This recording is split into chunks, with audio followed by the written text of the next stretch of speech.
Welcome back to part 34 of Pokemon Emerald. Last time we were post-commentating. This time we're post-commentating. I recorded this like 3 days ago, so I don't even remember what happens really. I know that we win. Is that spoilers? I know that we win, so I mean, you can go ahead and click off the video right now. We're fighting Glacia. Glacia, if her name was not enough of a play on words, is the Ice-type trainer. I'm not gonna lie, like I'm kind of disappointed in her team. I think it's mostly because she lacks variety. And granted, it can be a scary team. One Pokemon in particular has one move that can just wreck your whole day if the RNG gods, shine upon her. But otherwise, they're all ice types, which means fighting type wrecks their shit. If I get distracted at any point during this, it's because Thursday Night Football's on. I believe it's the Bills and the Eagles. Courtesy of Amazon Prime, make sure you go and subscribe to Amazon Prime Video. All the latest Thursday Night Football news. No, Jesus, that's crazy. Is that what I sound like if I do an ad read? Yo, somebody throw me some ads. I'm gonna just do a whole. All right, okay. One of these days, I'm gonna do a freaking like fan game or something, and the entire commentary is just gonna be ad reads. Like it's literally just gonna be regular gameplay, and I'm just gonna do ad reads over it. It's a post-capitalistic critique of the ad sphere, the ad universe. I don't know. All I know is there's hella ads everywhere. I was thinking, like, if I were ever to make it big with this channel, which I'm like, I have no aspirations of that, but if I ever were, part of me is like, yo, I don't care. I could have like 1 million subscribers. I'm keeping everything ad free. I mean, I guess YouTube would throw ads on my videos anyway, but I'm keeping everything ad free. Power to the players. Is that GameStop? Or is that GameSpot? I feel like those names are too closely. Like it's just like SPOT, STOP. Like this, it's a little silly. I mean, it makes sense, but it's a little silly. This is the Pokemon that I was talking about. He has Sheer Cold, which we just saw. It missed. It's a one-hit KO move. I had it where it like hits three. It has 5 power points. It's hit like 3 of 5 times, and it just kills half your team. And it's like, well, that's that. But she has 2 Celios, 2 Wailerin. Oh no, sorry, 2 Celios, 1 Wailerin, and 2 Glalie. I don't know. Like that's like Wailerin makes sense. Like whale. I don't know what. And is Seal. What's the? I mean, I guess not all Pokemon names are like a combination of words, but it just seems like a lot of them are. I don't know, but Glalie, I don't know what the crap that is, but it's a floating ice head. It's trash. Fighting type attacks will destroy it. I don't even know what moves it has, honestly, because like every time I play this game, I one-hit kill these fools because they're so garbage. It's really just the Wailerin that is possibly a problem. But that's that. Glacia falls. I think what we use like 2, maybe 3 Pokemon for that, so not bad. Yeah, it's weird. Like when I'm playing the game, it makes sense to read this, like to read text. When I'm post-commentating, it's always a little weird because you're like, wait, am I like saying the text in sync with how I was saying it in the video, which then relays into how fast you press A to skip text, and so it's like it's just not worth the hassle. I just like, I guess you can read the text. I don't know. Maybe you can't read the text. If so, I'm sorry. If I need to read the text, let me know. That's how we'll play this. Oh god, it's kind of glitchy. It's a little weird this video, so I'm currently watching it in DaVinci Resolve because I tried to just play the video file on my computer and it just was stuttering at the 0-second mark, and I have no idea why. Luckily, the video file is not corrupt or anything, so that's good. But as it stands, I mean, could have been a mess. This dude, I don't get why he has spikes. Like, I get it. They're trying to show off what he's all about, right? It's like, oh, he's Dragon Master. Dragons, they got sharp teeth.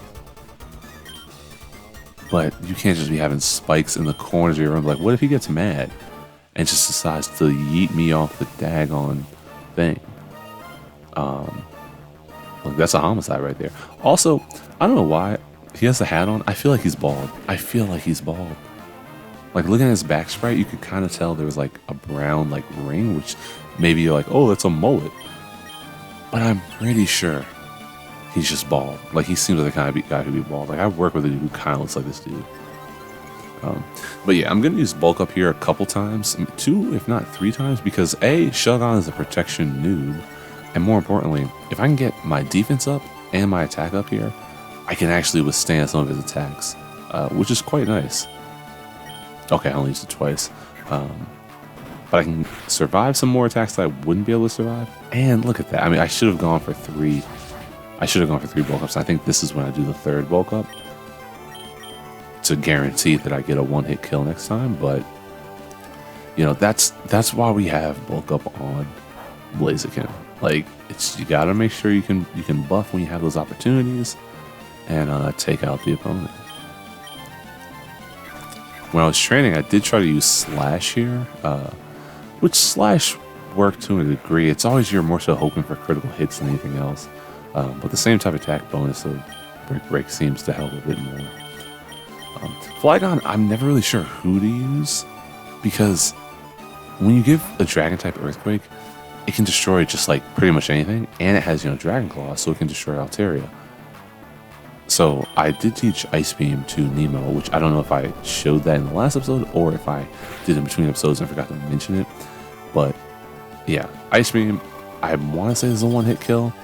No same type of attack bonus, but it does have 4 times weakness. And even though Sharpedo's not a special attacker, he can take out the Flygon.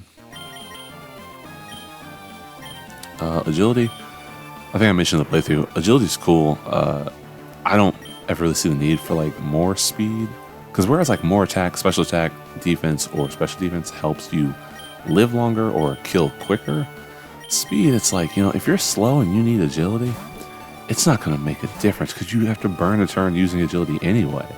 So unless it's like you're using agility on something like Snorlax that can withstand a hit, for the most part, you're just like wasting your time. That's how I see it. I'm sure it's different in competitive battling, but yeah, Roxas and to some degree Altaria here on my team are the fodder. It's just I'm just throwing them out there to stall, really. I'm actually kind of surprised that Roxas could withstand a Dragon's Dance. Alright, I'm sorry, withstand a Dragon Breath, because I mean it's super weak. And like I only add them because I always feel like I need to have 6 party members. When I played, the last time I played Pokemon Crystal on cartridge, which was about 3 years ago, I actually played with a party of 5. I want to say it was Magneton, Totodile, Magneton, Feraligatr. I used a freaking Stantler. I think maybe a Haunter. You remember Haunter. And then who else did I use? It might have been an Umbreon, actually. I don't even know, but I used a few different pokes, and but I only had 5. It was a little weird because you're like, you feel like you should really have more Pokemon than you do when you only have 5, but sometimes it just takes too long to train. And honestly, in Pokemon Gold, Silver, Crystal, outside of doing the final battle, having 5 Pokemon just makes sense. You are so under-leveled when it comes to that game because the levels are lower, like across the board, which I'm not sure why that is, because you think about it, this has nothing to do with Pokemon Emerald, but this is what I'm talking about today. You go from the first 3 gyms, you're kind of on a set path. You have to do Ecruteak to be able to get to Cianwood, and then you have to, so you do have to go in order, technically. You might be able to do Price Mahogany Town. You might be able to do Price and Mahogany Town a little bit earlier if you just go east, I think, because there's nothing stopping. Oh no, the cave. You can't surf through the cave, I guess. So yeah, I don't know.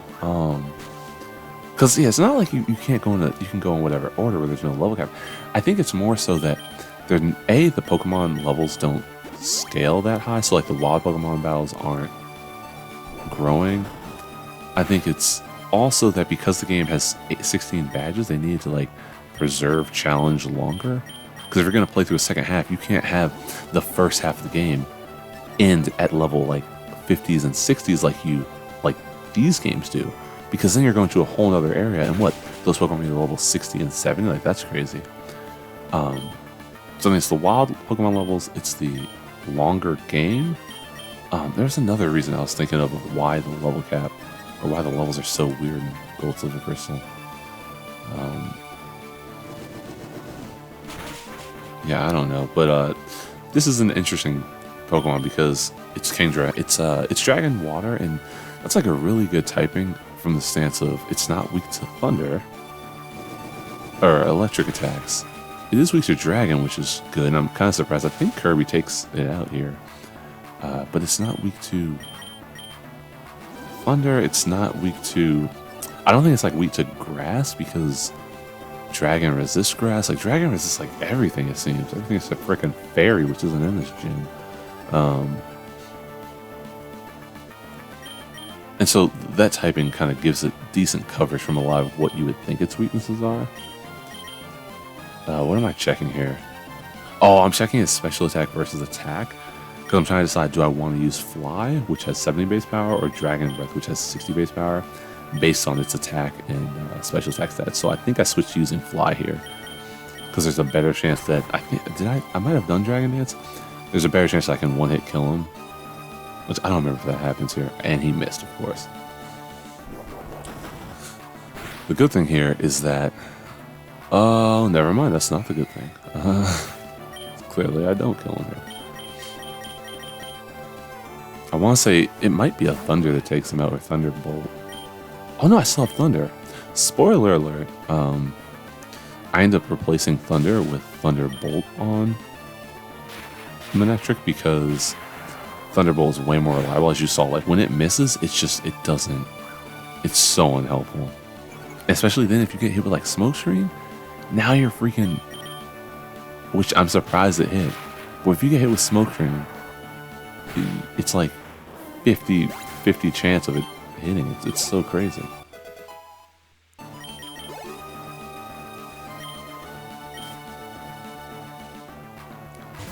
Alrighty, and his final Pokemon, Salamence. Salamence is, he's like the pseudo-legendary of the game, kind of like a Dragonite type. Bacon and Shelgon's final evolution. I parallelize him because that can always help. I don't think we got Static. Is Static Manectric's ability? I don't know. I feel like we haven't gotten that at all. But yeah, I figured Manectric's gonna die here. Anyway, so it just makes sense to try to debuff as much as I can in case I have to throw out like Blaziken or Breloom or whatever.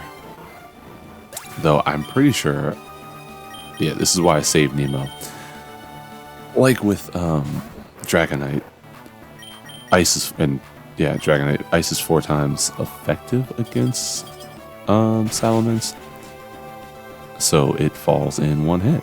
One thing I think is interesting, you have the pseudo-legendary Salamence here, but you also have Flygon, which is kind of, it's like the lesser of the pseudo-legendaries, where like Dratini is rare and Bagon's pretty rare, which makes Salamence and Dragonite rare. It's kind of like how Tyranitar is like that pseudo-legendary. You know, Pupitar's pretty rare. Larvitar's pretty rare, rather. So it's just hard to get those Pokemon. Flygon, I always preferred Flygon because I liked how doofy he looked. Like, he has the ruby red eyes, and he's just kind of like a friendly-looking dragon. But at the same time, he's also not that hard to catch because you can catch Trapinch in the desert, and it's like, you catch Trapinch, and it's almost like a surprise for the average trainer because they're expecting, oh, I'm in the desert, I got a ground-type Pokemon. It's going to evolve into some other ground-type Pokemon like a Diglett or whatever. Diglett's a Dugtrio. And then at level 35, somehow it just evolves into Vibrava, and you're like, wait a second, Ground Dragon? That's exciting. So I always really appreciated the way that evolutionary line panned out, but that's just about it for this video. I'm going to heal up. In between episodes, I actually did attempt this battle 2 times, and I failed both times. And I said, screw it, I'm just going to try it anyway. So you can see in the bottom right-hand corner, or bottom left, we're save stating, because I'm like, I'm not doing this all over again. But yeah, we're going to throw up a save here, and next time we're going to come back, take on the Pokemon champion, and see what lies in store for our beanie wearing protagonist. As always, thanks for watching. I will see you in the next one. Have a great day.